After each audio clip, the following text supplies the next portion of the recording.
You know, I realize I consume a lot of garbage. Hot, steamy, juicy garbage. I don't know why. I just can't seem to get enough of it. Bad media fuels me. But you know, I do enjoy good media too. It's just not often that it's something modern. I guess you could call me an old fogey in that regard. You know, they just really don't make them like they used to. The thing is, as much new media as there is, there's a whole universe of old media yet to be enjoyed. Things I never knew about from decades past, hidden in deep rabbit holes just waiting to be discovered. And really, if I haven't seen it, it's new to me. So what really is the difference between old media I've yet to see and modern media I've yet to see?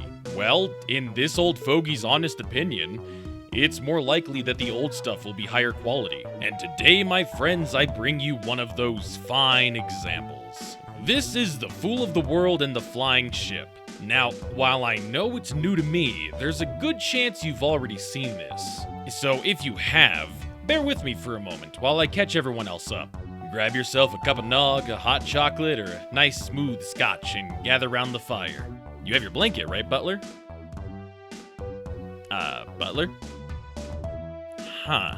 Also known as the Flying Ship, or Летучий корабль.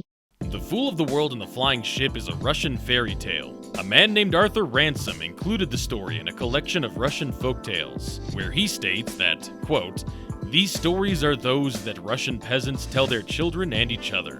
The Fool of the World and the Flying Ship is a made-for-TV stop-motion film released in the UK in 1990. It eventually found its way to PBS on their award-winning Long Ago and Far Away TV series, hosted by the legendary James Earl Jones for its first 2 seasons, at least. There's also an audio tape version of the story, and it stars yet another legend, Robin Williams. The Ship of the World and the Flying Fool. You know, I knew I was gonna do it eventually. The Flying Fool and The Flying Ship is about a young Russian peasant named Pyotr, who was trusting and kind to a fault. Now, this is why he's the fool, you see. The great Tsar of Russia has put out a call to his nation. Anyone who brings him a ship capable of flight can marry his daughter, and receives all of the power and riches that come with the privilege. Pyotr's brothers, 2 complete goons barely worthy of existing, find out about this and scam Pyotr's parents into thinking that they're going to go to the Tsar with the flying ship and get the riches, which they'll in turn return to the family. Soon after, Pyotr goes out to find out what became of them and to fulfill the promise that they made. Still, of course, believing that they're going to fulfill the promise, you know, because he's the fool, Pyotr meets a mysterious Russian elderly man who lives in the forest. Good day, master. You know, I wonder if they have a word for that, actually. The Russian language is so beautiful. He offers the old man some of his very small amount of food with no provocation. Again, he is the fool. First, let me guess what's in your bag. I can feel a good fat chicken in here, and 2 big round apples, and a loaf of bread and a flask of beer. I just love the way this scene makes me feel. Now this is whimsy. Oh, my parents are so good to me. They must have put them in as a surprise. But I wonder where they got them from. Yes, I wonder. If you're making a show or a story and you want me to feel the feeling of childlike wonder and delight, it has to be at least this good, or you might as well not even try. He gives the old man the apple without skipping a beat. Holy jeez, man. Is that the beer? Oh, I certainly hope Pyotr was planning on sharing that. Pyotr explains to the man that he also wishes to find a flying ship, but not really marry the princess or become rich. He just wants to find his douchebag brothers and go home. You may have seen them. Fine, handsome fellows. I expect they shared their food with you too. I've seen no one of that description. You know, Pyotr's a man after my own heart. He only left a few minutes ago, and now we've stopped for a snack, and he'd like to go home. Well, when you find your flying ship, you know, you must remember one thing always. The captain of a flying ship must never, ever refuse to let someone ride in it if they ask him, no matter who they may be. See, under normal circumstances, this would be absolutely horrendous advice. However, This man is most likely some kind of sorcerer, therefore anything he tells you is likely foreshadowing and must be followed at all costs. That's right, HauntLich advice for living your best life. If you find a strange old man in the woods, he might be a wizard, do what he says. And then Pieter goes to sleep. I'm sorry, what? Oh, yes. Pieter, my guy, you're in the middle of having a conversation with this mysterious stranger in the woods. Would you mind not, just nodding off here? Oh, see, now I get the title, The Fool of the Woods and the Undiagnosed Narcolepsy. The wizard, who we all knew was a wizard from the very moment we saw him, creates the flying ship out of 2 feathers and some snow, which Pieter wakes up in, and he's just like, well, hot dang, I guess I found me the flying ship, that was easy. Well, what do you know about that? It's not long until people start asking for a ride, because of course they would, sure beats walking. The first person is this crazy-eyed archer that almost plunks Pieter in the face with an arrow. He's the sharpshooter and insists that he couldn't have accidentally shot Pieter because he's such a good shot. Yeah, likely story. He's just a guy that wants something to shoot at. Said to myself, flying ship, off to the Tsar, get a ride. Seize on Nikolai. He'll have something to shoot at, I'll be bound. Something that runs around all weird and unpredictable while it's panicking. Something that understands death and has something to live for. Like a person. Our next passenger is a gray old man who grows a special kind of straw only found in the harsh, frozen wasteland of the tundra. This straw is special because it's constantly cold. I'm willing to believe Russia has special ice grass, that checks out in my mind. Pieter is about as impressed as I am. Next in our roster of heroes is Lightning, a man who runs so uncontrollably fast he has to tie one of his legs in order to move at a reasonable pace. It's the only thing that slows me down, you see. Unless I tie my leg, you'll simply never catch me, I'm afraid. I run so fast they call me Lightning, you know. I don't know what it is about Lightning, but he has a weirdly appealing voice. Oh well. The Tsar will have work for my boundless energy, I'm sure. Let me know when we arrive. I almost want to say he sounds like something you'd hear on Newgrounds. I don't know, I can't quite put my finger on it. The Flying Fool and 2 counts of undiagnosed narcolepsy. Now, Pieter, don't do a smug shrug. You're not above falling asleep in the middle of a conversation. And then a goblin or something startles Pieter, as it would startle me. Excuse me? His special power is that he can hear immaculately for hundreds of miles around. Either there's something about this flying ship that attracts superheroes, or this is just what Russian peasants were like. Pieter was not sure whether to believe all the tales people told him, though he didn't really mind whether or not they were true. Our next 2 passengers have no claim to any special powers. I introduce the Forester and,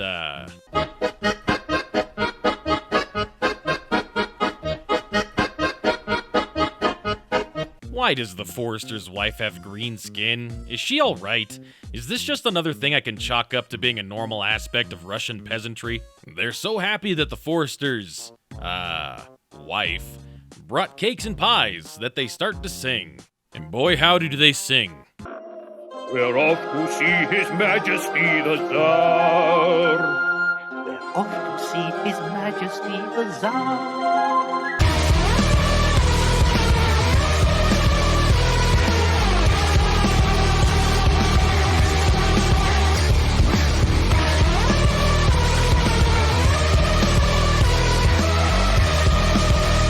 And wait, we time-lapsed? They're at the palace now. How long were they actually singing for? Hours? Days? Weeks? And I guess Lightning slept the entire trip. Understandably, the Tsar's Chamberlain simply cannot believe what he's seeing and sends the guards to, hassle them? Pieter seems thoroughly hassled. The Chamberlain is horrified that these, and I can't believe this word is even going to pass through my lips, commoners are the ones that brought the flying ship. Assuming these filthy dirt merchants stole the ship, which is honestly a reasonable assumption considering not a single one of them is a shipbuilder of any kind, the Chamberlain devises a scheme where they'll give the Flying Fool gang impossible tasks. Should they fail the tasks, they'll be executed, obviously. The first impossible task is to finish a feast the likes of which,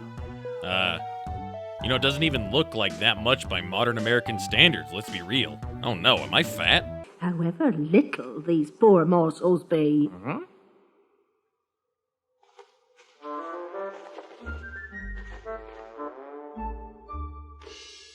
This look her husband gives her. Is this the world's first feeder? That's gross. Oh, yes. She then proceeds to eat literally everything. Bones in the chicken, cobs in the corn. This is truly monstrous. For a moment there, I thought she was gonna eat the plate.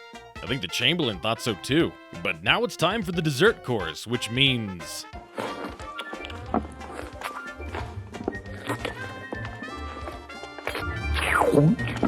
This goes on for so long, it's actually starting to make me a little bit uncomfortable, so we're just gonna move on.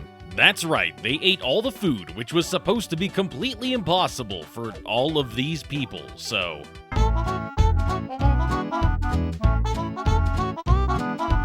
I shall place at your disposal the Imperial Bathing House. He's ordering the furnacemen to stoke up the fires. Well? He's saying that we'll all be trapped inside and boiled alive. Clearly you have to boil them alive. You couldn't beat them with the feast, so murder's your only option left. The farmer's magical Russian ice straw is so cold that it actually chokes the fire, allowing Pieter and his friends to survive what is most likely the most horrendous way to die possible. Boiling in a giant pot, naked with a bunch of other people and also this thing. The Tsar's Chamberlain may quite possibly be the most evil character in all of fiction. But of course, we haven't seen all of the characters use their powers yet, so more impossible tasks await.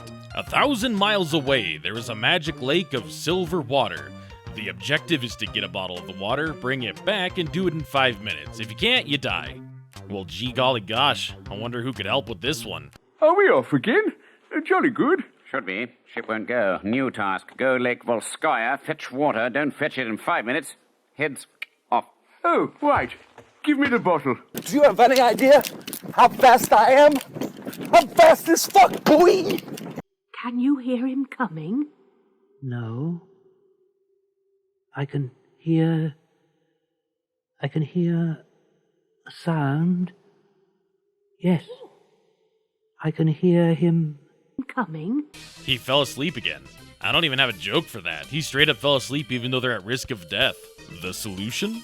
The sharpshooter is going to fire an arrow to hit him with an apple using the big ear man to locate where to shoot.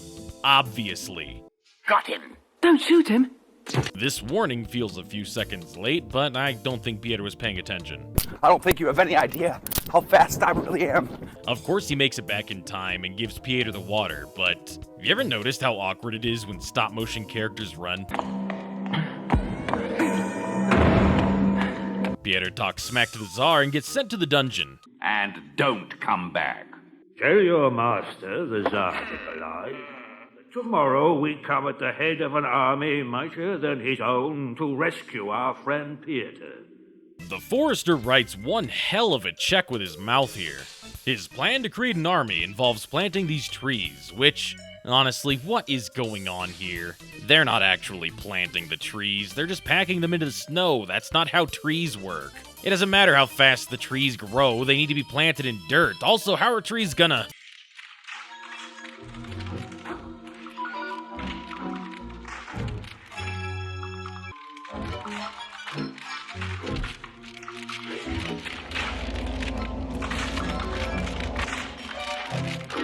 Well, now that's sufficiently terrifying. I guess the Forester's superpower was being like an actual druid wizard. You know, I like where this is going. The Tsar and his Chamberlain have been cruel and evil, and it's time for them to be ripped limb from limb by an army of Ents. The Chamberlain is understandably frightened. He's just busy imagining the upcoming worst and last splinter he'll ever receive. First demand, release Pieter. Second demand, marry a princess. Third demand... Third demand? Our third demand, Your Majesty, is that we all should remain here to serve you and Prince Pieter and Princess Alexeia. This typical peasant mentality. They have an army of magical tree soldiers, and the Tsar was chill with them being boiled alive, and they're just like, now that all the shenanigans are out of the way, would you please just let me lick your boot? Psh, whatever. You know what? Bring in the Ents. It's time to establish a new government. What should I say? How about you say, please God in heaven, spare me the horrific fate of death by bludgeoning with twigs? No? We're just gonna have a happy ending? Fine. I'll allow it this time. As for Pieter, he got married to the princess, his family moved into the palace. As for the flying ship... I think you may be too late, Father. Farewell, young prince, farewell.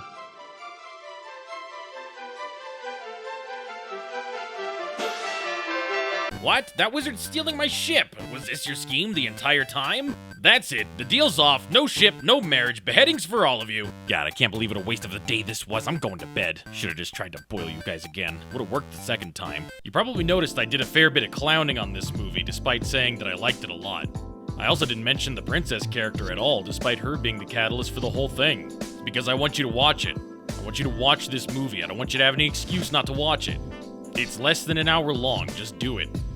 Just do it. You know, it's good to start the year with something nice. Yeah, it can't be all crap all the time, right?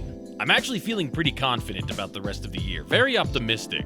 And I wanted to start the year off strong with a short video with a topic that I didn't have to think very hard about. To be honest, I was just kind of looking for an excuse to share this with people. I mean, it was a delight to watch, and if you haven't seen it, I really recommend it. I've put links to the full movie in the description. It's just free on YouTube and very easy to find. Share it with your friends and family and start the year off on a high note.